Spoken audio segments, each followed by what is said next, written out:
victory and back above their local rivals in the race for the playoffs. Commentary comes from Martin Dean. Well, a high noon showdown which could have a crucial bearing on both sides' playoff aspirations. Surprisingly, this is only the 14th time these two old rivals have met in the league here at Plainmoor. And Argyle have had much the better of things so far. 7 wins from their previous 13 visits. In fact, you have to go way back to 1972 to find the last time that Torquay beat their Devon neighbours in a league match on their own patch. Well, Argyle, including their 2 deadline day signings, Steve Guinan and Craig Etherington. And Jason Rowbottom also gets a first start in the league, at least since August. Just the one change for Torquay United. That sees the return of that man, Lee Russell, in place of the suspended Jimmy Agri. Russell out for a slightly shorter period than Jason Rowbottom. This is Tony Beddoe. Played wide for Robbie Herrera, who is offside. Now Russell inside for Healy. Good turn. And he's got options to his right, one of whom is Wayne Thomas. Thomas looking to drive it in. That wasn't a bad effort at all from that sort of distance.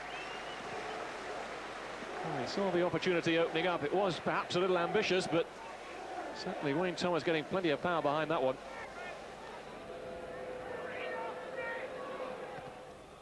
Bottom's attempted clearance, rebounding to Afian Williams. It's a good ball inside for Chris Brandon. Oh, he wanted an extra touch.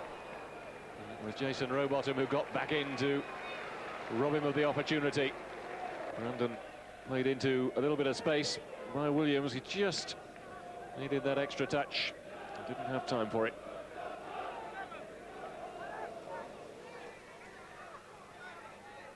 There's Weatherick with the header forward.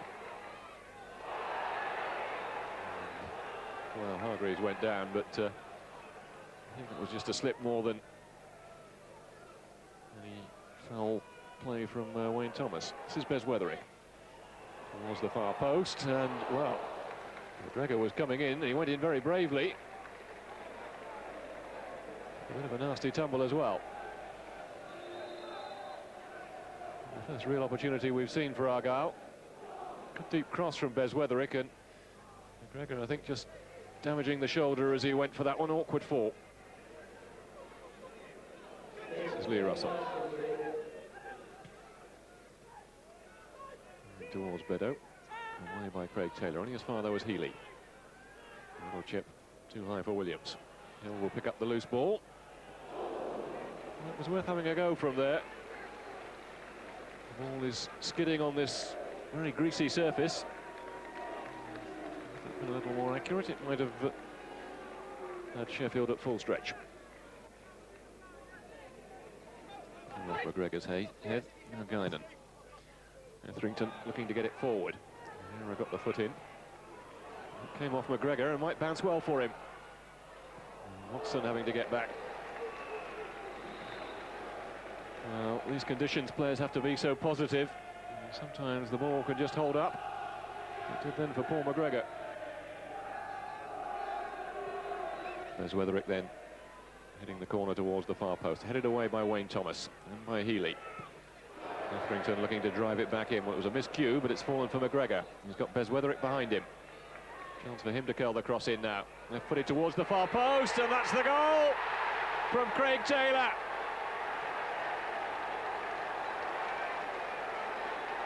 Well, he seems to be making a habit of scoring in derby games.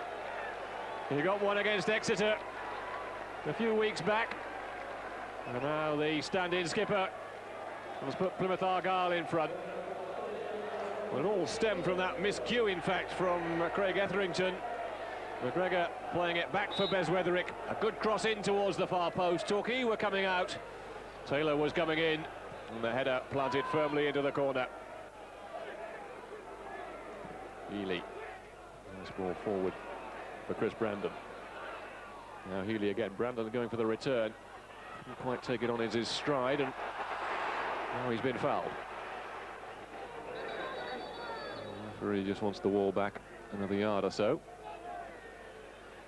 Brian Healy with the free kick.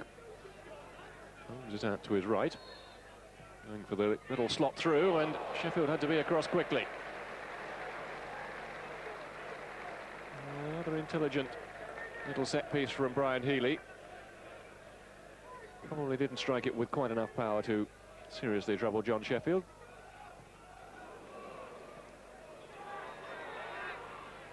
Healy again looking to get it forward. He's picked up the loose ball. Still can't do anything with it.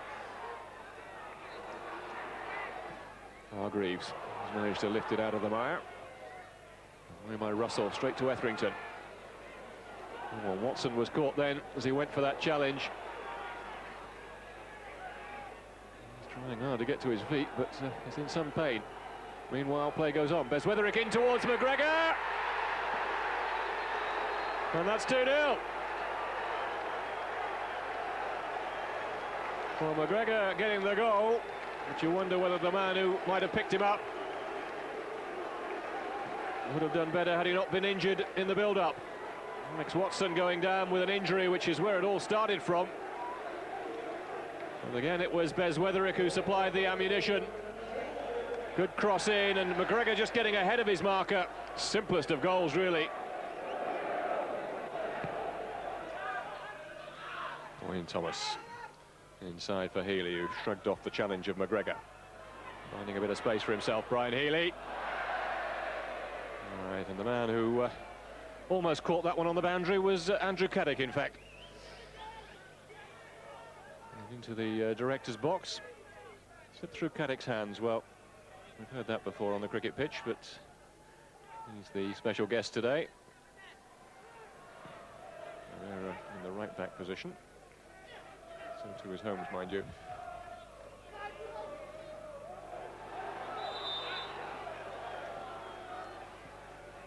Adam Barrett holding his hands up, marks for artistic impression as he slid through then. You can see just how much water is lying around in areas on this pitch. Paul Holmes with the free kick. Sheffield has come a long way for it. He didn't get there. Headed away by Guinan. Watson looking to turn it back in, and Thomas. Now Griffiths with a chance to get the shot in. Somehow it's blocked. Jason Rowbottom, I think it was, who got in there in front of his goalkeeper. Rowbottom getting the congratulations, because that was a real golden opportunity for Michael Griffiths.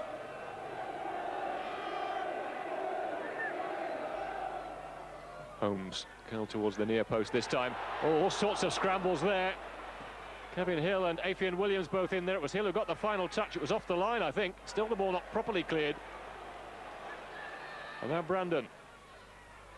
Wayne Thomas. Brandon has gone for the return.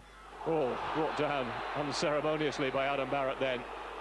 He's going to get a yellow card. Etherington losing it in the mud. Now Herrera. Inside for Healy. Switch of direction, Paul Holmes. Down the line this time for Brandon. Good cross from Brandon towards the back post.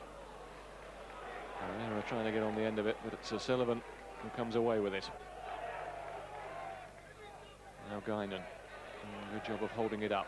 It's a good ball inside for Watton as well, as Weatherick is streaking up on this near side. He'll keep it in play. He's gone past Thomas as if he wasn't there.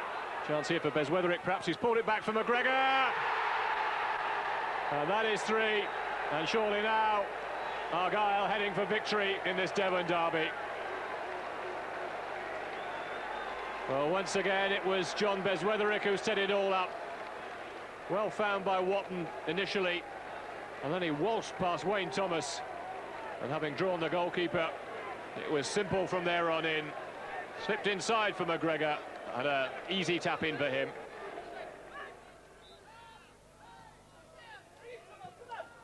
This is Wayne Thomas. Cross in towards Afian Williams, header away by Wayne O'Sullivan. Hargreaves getting a touch, now Guinan. McGregor has taken up a great position on the far side. The flag has stayed down. A chance here for McGregor to complete his hat-trick, and he does.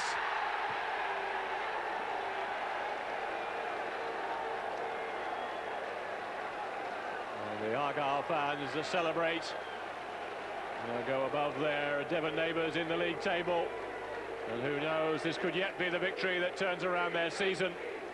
And if it is, Paul McGregor will be one of the chief architects. Well, he'd taken up a great position on the far side. Torquay, having pushed forward, left him unmarked. The flag stayed down. And McGregor kept his cool to slot home the third goal and grab his second hat-trick of the season. Russell having to play it.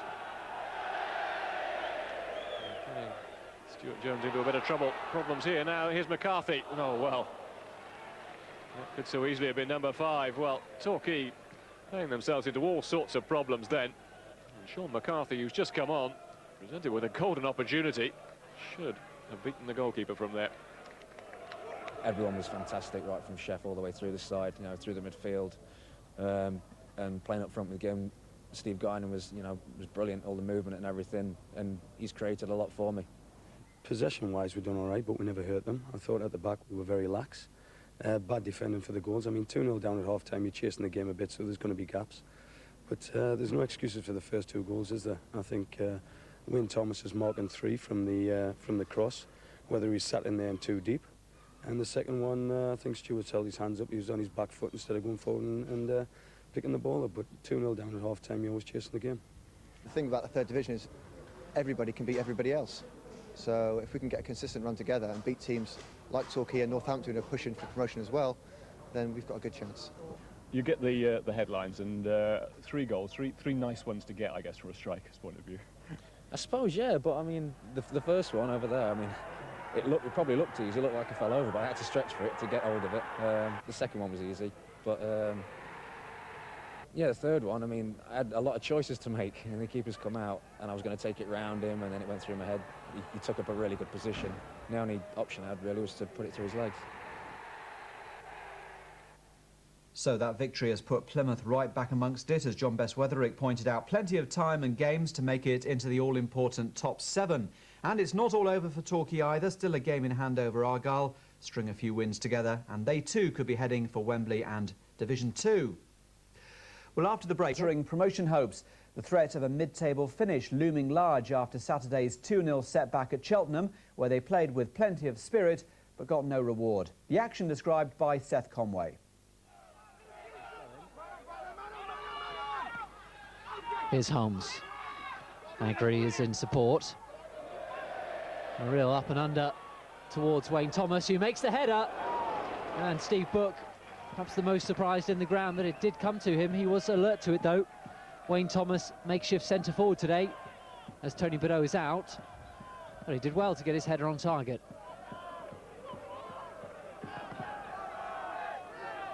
Long clearance from Jones. Thomas putting Banks under pressure. Alice clearance, and he comes as far as Jimmy Agri. Torquay have started much the livelier, the two sides. They know the victory here today is really all important in their playoff aspirations. Devaney leaves it for Milton. Devaney will take the ball on from Howells. Peels for handball against Devaney. He ignored those and struck the shot firmly at Jones.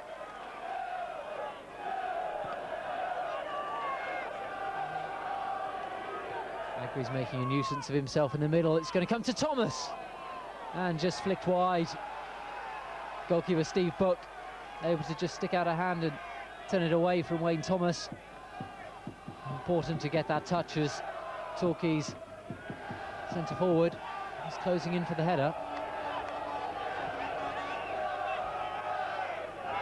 Holmes will deliver, looking to Thomas. He gets it into the back of the net, but infringement had already occurred. Jimmy Agri penalised for holding on the 6-yard line.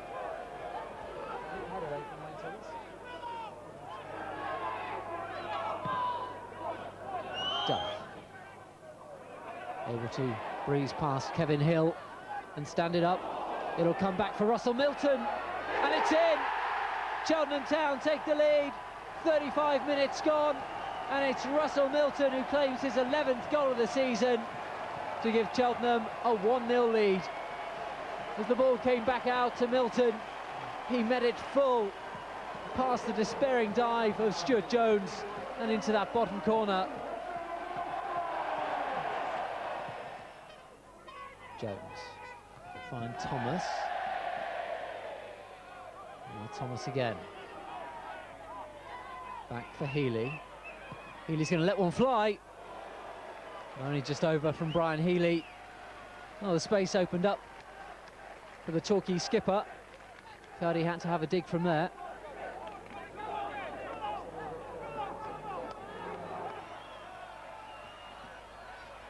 Robbie Herrera might just fancy a go from here. It is Herrera, straight at Book. Cheltenham goalkeeper fumbled initially, but the use of his head managed to keep hold of the ball. Free kick hit with plenty of venom, but in the end it went straight into the goalkeeper's gloves.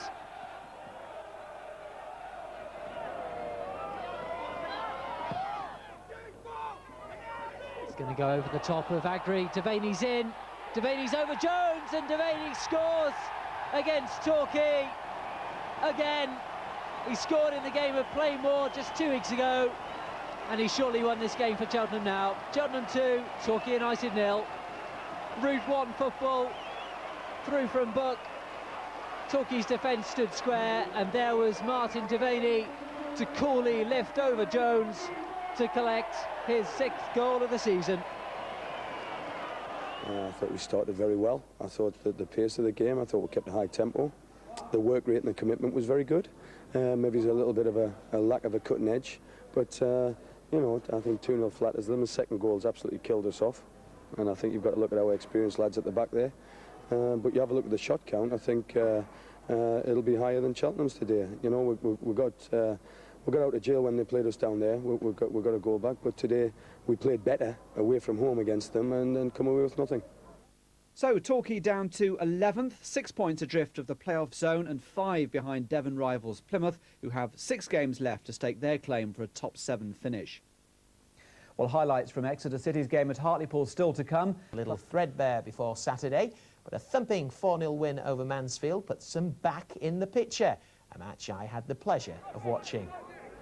Healy, back to Holmes. Stocko's in there, got the head. Cleared in the end by Blake. There's Healy again. Herrera with a little bit of space. He's got Hill outside him. Griffiths, Stocko, Brandon up front. It's come to Holmes. Holmes with the cross and cleared in the end. Well, that took, I think, the Mansfield defence by some surprise. Holmes sends it deep. Thomas misses out. Nobody on the edge of the box to pick it up for Torquay, but Thomas has gone there to help out. Oh, great work by Thomas. Here's a chance, and it's gone in. Well, would you believe it? Tom Stocko scores his 2nd goal for the club. The teenager has made, once again, another sensational start for Torquay. Full marks to Wayne Thomas. He looked as if he'd lost the ball, managed to somehow bring a cross in, and there was Tom Stocko to head it home. Holmes will take the throw. Brandon's gone short. Hill's inside him. Healy. Oh, nice move from Healy. Brought down. Hill's keen to take the free kick quickly, or is he? Holmes and Healy in there. Tom Stocko's gone up front, as has Jimmy Agri. Wayne Thomas, the queuing up. Kevin Hill.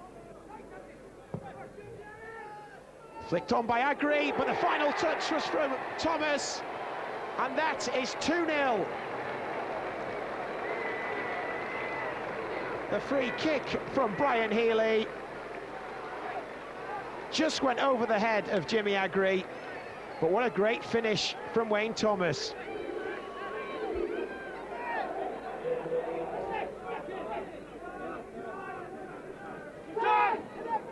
Hill plays the ball through. Can Brandon get there? Yes, he can. Is it 3? Yes, it is. So easy when you know how. textbook stuff here at Plainmoor. The ball played through to Chris Brandon. So calm. And Torquay are 3 up inside 32 minutes. Kerr. First touch lets him down, but he gets a free kick. Takes it quickly. Asher. Paul Holmes just misses him. Roscoe. Overhead flick. And they've been awarded a penalty. Mansfield have been awarded a penalty. Well, I must admit, it didn't look intentional. But Mansfield won't be complaining.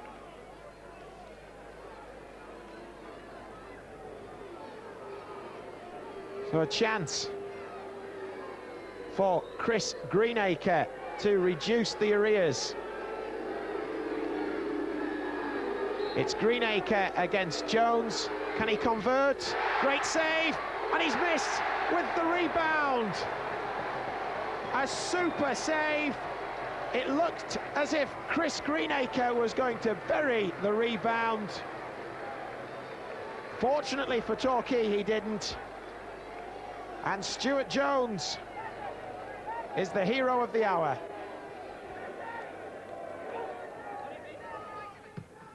Agri plays it deep. Griffiths, he's latched onto it. Can he finish?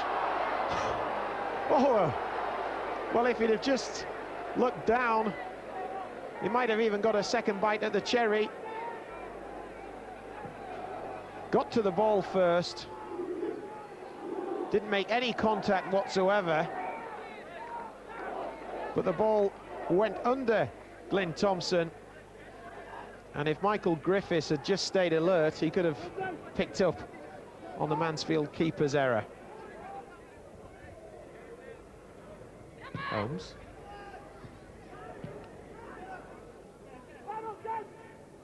Neil. Cut out by Hill. Brandon with a shot. And it's come back to Michael Griffiths. Well, what about that? Brandon with the first shot. Ball came back to Michael Griffiths. In fairness, he should have really done a little bit better with that. But Glyn Thompson manages to save it at the second attempt. Jones sends it deep. Hassel with the header on. Here's a chance for Holmes. Well, you can't get much closer without scoring.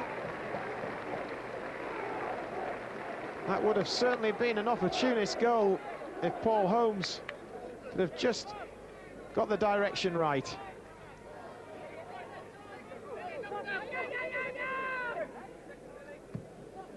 Jones. Andrews gets there. It was Blake. Flicked on by Greenacre. Hill. Holmes. Platts is charging in there. Chance for Griffiths. Still Griffiths. What about that? Oh, that was superb.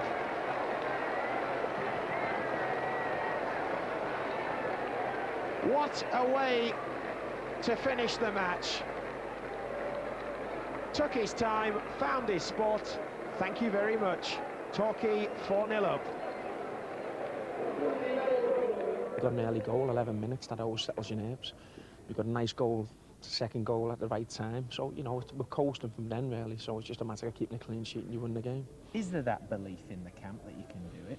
It certainly is. I mean, I say we've never lacked character in the dressing room. We've said to the lads all along, that's one thing we don't lack. It's just the consistency part and realising what gets you success. And today they've done the things that got them success. And a look at how that result affects the table later in the programme. Now, ITV's Year of Promise has drawn pledges from every corner of the community. Individuals and organisations from across the West Country keen to make their mark on the millennium by sharing their time or talents for the benefit of others. And Torquay United have embraced the scheme by offering a day out to remember at Plainmoor. Trina Lake went along to meet a group of youngsters enjoying VIP treatment from the girls on Saturday.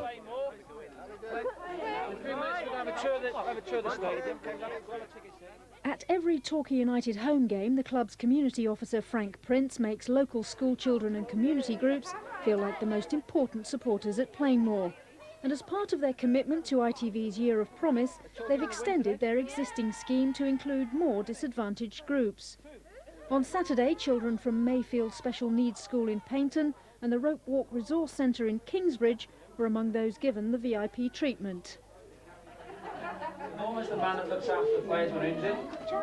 And here he is, give Norma a little tap with Norma.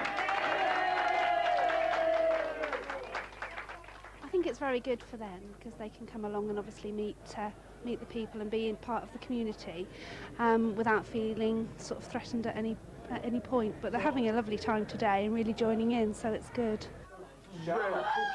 Torquay win today. Yeah. We hope so, yeah. I think it's really good for the club as well to be promoting, you know, equal opportunities for children and families alike with special needs children. The children got to meet the team before kick-off and saw how a professional club prepares for a big match. And Torquay clearly enjoy their involvement in the project. The community officer takes them in to see the players, meet the players, and then they see the game and they get involved in the game. And their support is very good, actually, you know, especially the disabled ones. They're really very keen. The highlight of the day was watching the match, Torquay demolishing Mansfield to rekindle their playoff hopes.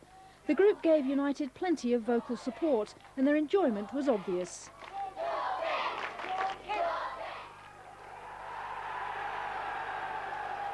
He scored a goal! What did you think of that? Fine! Good! 4-0. Yeah. Oh no, next. None of the children had been to a football match before, but thanks to ITV's Year of Promise, Torquay may just have won a few more valuable converts to their cause. At this stage of the season, but with the pressure you find yourselves under, there's points being dropped. Well, any slim hopes Torquay United had of reaching the playoffs effectively ended in South Wales. Swansea 2-1 winners, watched by Trevor Harris. The dangerous ball in 1-0 Swansea.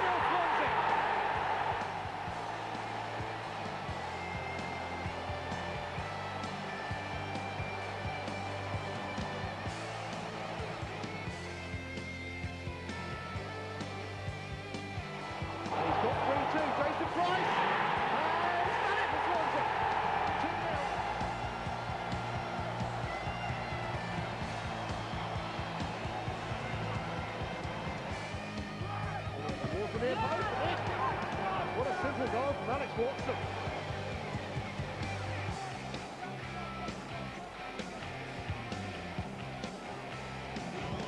Torquay mid-table with 60 points. Plymouth now with plenty to do, starting with Monday's trip to Leyton Orient. They're 3 points behind 7th-placed Hartlepool. Well, not too many highlights from Exeter City. From the spot, and with the final kick of the game, Avian Williams grabbed the win. Plymouth Argyle's Easter return of 1 point from... Good evening. The penultimate weekend of local action, and for Torquay, the playoff dream is still alive. Party on. It's Wayne's World at London Road. The home record goes as Argyle stay in Division 3. And Knowles' nightmare, Exeter beaten in South Wales. So first to London Road and Torquay United's magnificent victory against Peterborough.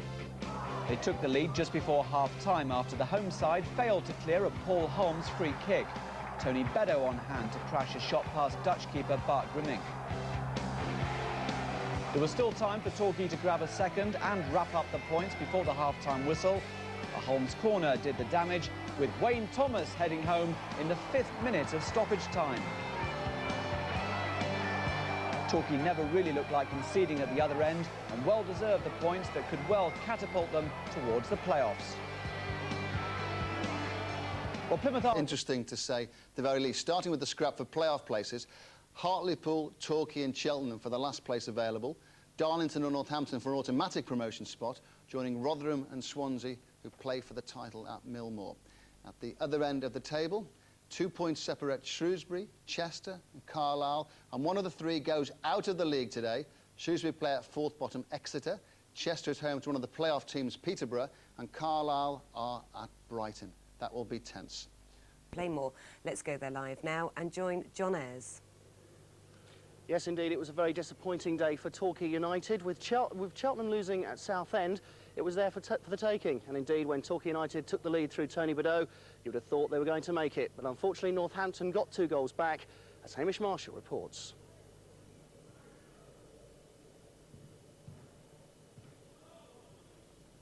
Tony Badeau.